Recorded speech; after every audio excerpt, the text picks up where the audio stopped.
Support of the Trump family. Our first family is in the spotlight every damn time.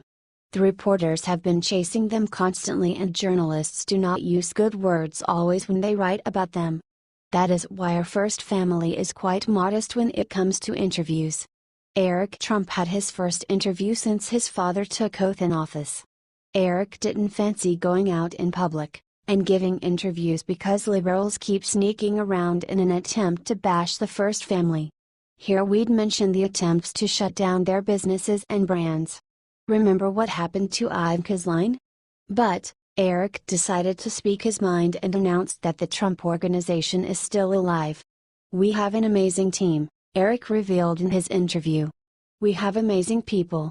We function incredibly well and we know what everybody does. There is no second guessing who is responsible for what. We act as a family unit and we have incredible loyalty," the president's son added, "and everybody works incredibly hard and is incredibly good at what they do." Eric also talked about all the things that happened to his family after his father won the presidential elections. "The biggest thing in the world is what he is doing," Eric said. "And we would never want to do anything to remotely jeopardize that. So, we were the first people to raise our hands and say, you know what, let's not build anything else overseas." Eric and his brother Donald Jr. got in charge of the Trump Organization after their father became a president. "I made the purchases of every single one of those golf courses, and I rebuilt every single one of those properties," Eric revealed. "I know their attics better than anybody and I know the mechanical systems better than anybody. What do you think of this? Share your opinion."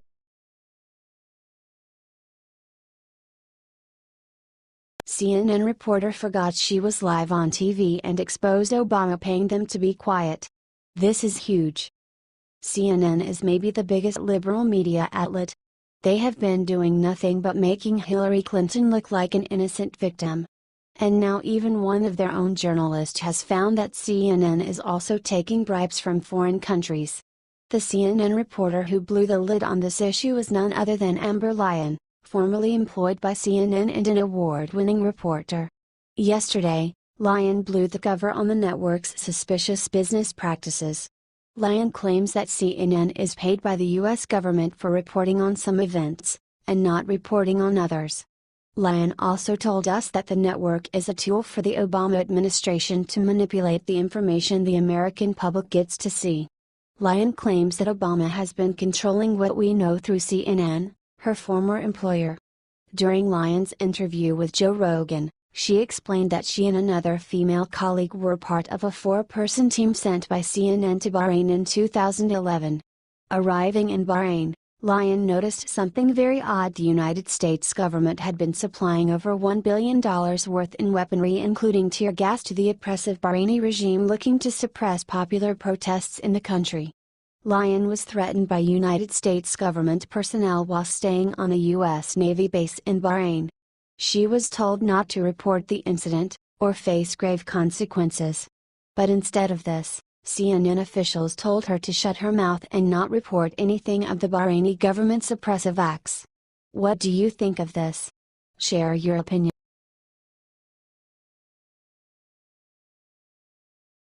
Just in.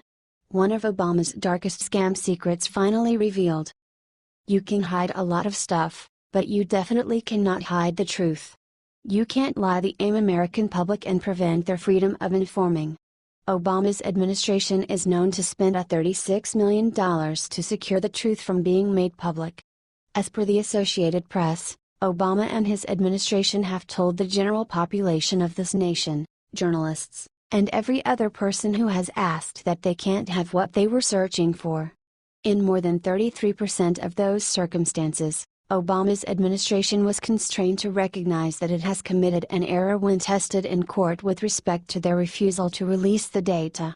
In the previous 4 years, claims documented by news associations under the Freedom of Information Act expanded to exceptional levels.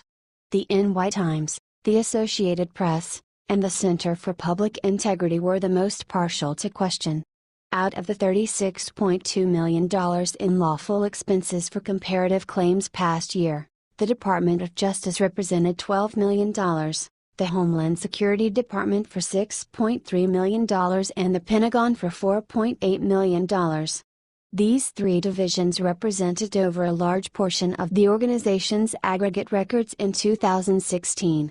The figures mirror the battles of the Obama organization amid the 2016 race to meet President Barack Obama's vow that it was the most transparent administration ever, regardless of wide acknowledgement of difficult issues adapting to demands under the data law.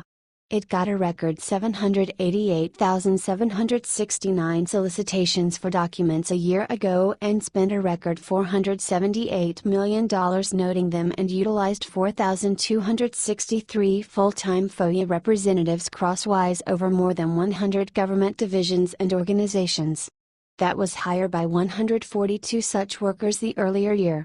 It's misty yet how transparent the Trump administration will be with the press and others looking for data. Yet one thing is almost certain, it won't be as awful as Barack Obama's record. This was not surprising at all as we all know what kind of man Obama is. What do you think of this? Share your opinion.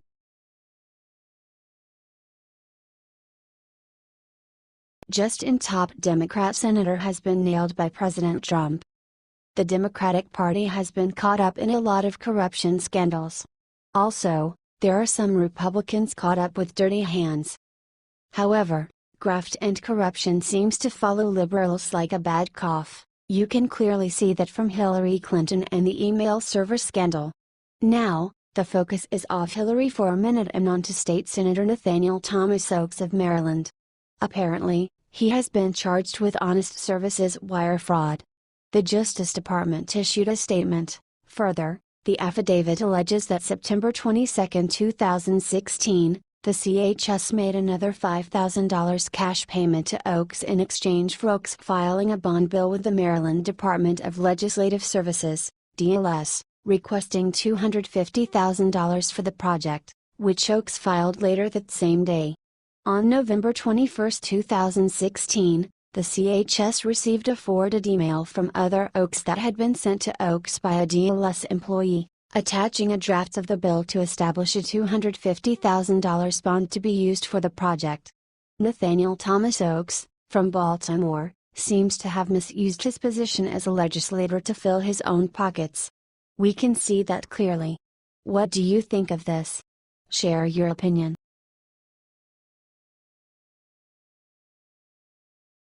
Chuck Schumer said the one thing that shocked America. The Democrats will work with Trump under this condition. 2 days ago, President Donald Trump had a word with the press about the new health care bill in his office in the White House. The Democrats were criticizing his idea about this new health care bill, but what's even worse, there were some Republicans too who opposed this idea. Nevertheless, in his briefing, Trump said, "I think the losers are Nancy Pelosi and Chuck Schumer because now they own Obamacare.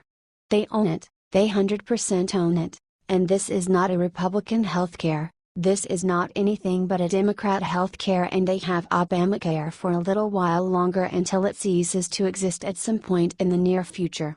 And he was so right. The Senate Minority Leader Chuck Schumer on Saturday dared to call the president incompetent. He said, "They never reached out to us. They never talked to us, they never said how can we work together to make it better." The failure is of course completely among the Republicans, President Trump, and the Congress. They weren't even trying to get Democrats involved. And that is so not true.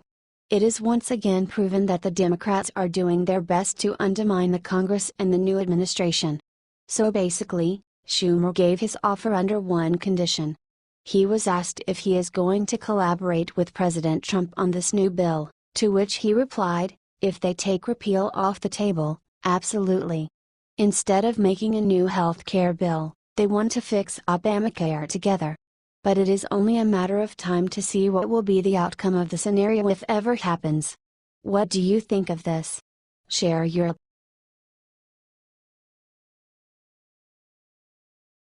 He is back.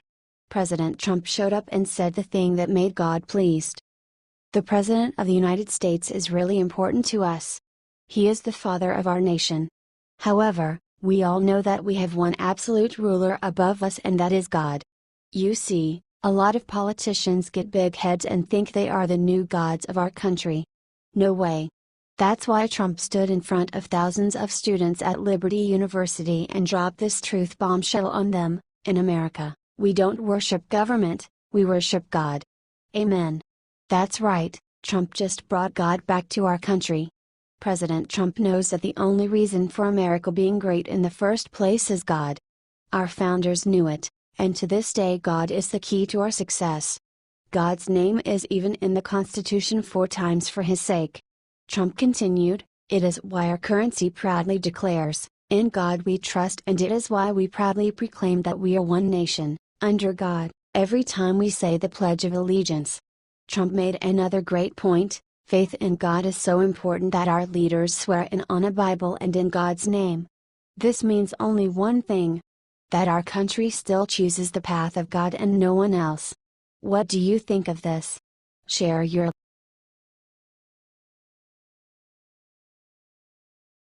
Justin Gowdy sent Donald Trump the message he's been waiting to hear. South Carolina Representative Gowdy has received an interesting offer of President Donald Trump if he is interested in becoming the new director of the FBI. According to Fitz News, Gowdy has said yes. Here is what Fox News had to say about it. According to sources, the fourth-term congressman said that he was interested in the position. Obviously, this is not a job offer, but it is the first step to getting the nation's FBI post. Gowdy is definitely in the running, and according to a source, he's on the official short list. Gowdy is very qualified for the post, and there is no denying that the Greenville, SC native has the skills to fix the FBI. What do you think of this? Share your opinion.